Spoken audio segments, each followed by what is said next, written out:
Hey guys, so this is a quick demo on how to do a chaturanga.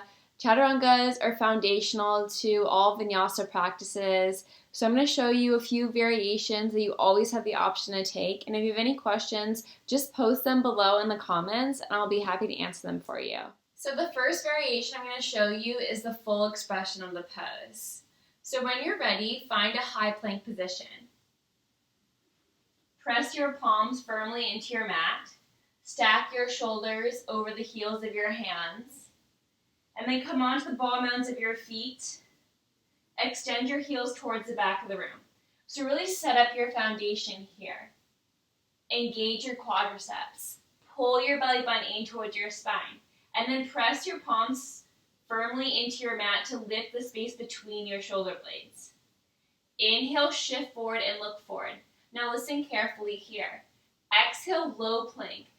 So bend your elbows to 90 degrees, but keep your shoulders elevated to protect your elbow joints. Pull your core in. Inhale, upward facing dog. Come on the tops of your feet. Roll your shoulders back and send your heart forward.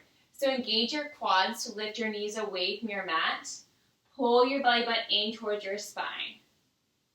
Exhale, downward facing dog. Flip over your toes. Send your hips high and back and spread your fingers wide. So that's the first option, it's the full expression. Second option, from high plank, inhale, shift forward. Exhale, lower your knees down towards your ground.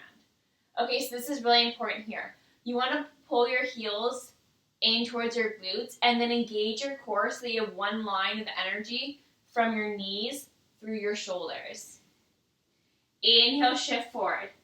Exhale, low plank, wrap your elbows in. Inhale, upward facing dog. Come on the tops of your feet. Roll your shoulders back and send your heart forward. Exhale, downward facing dog.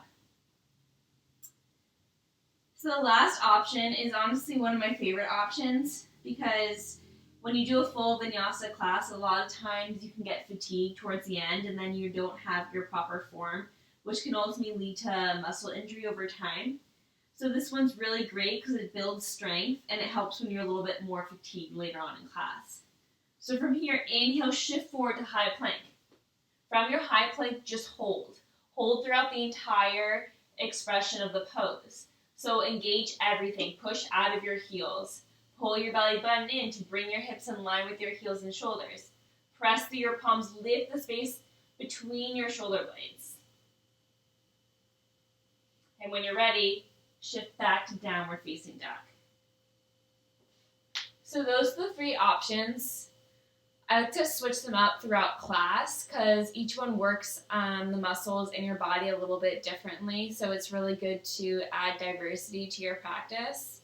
And one more thing I wanted to show you guys is how to do a jump back from a forward fold.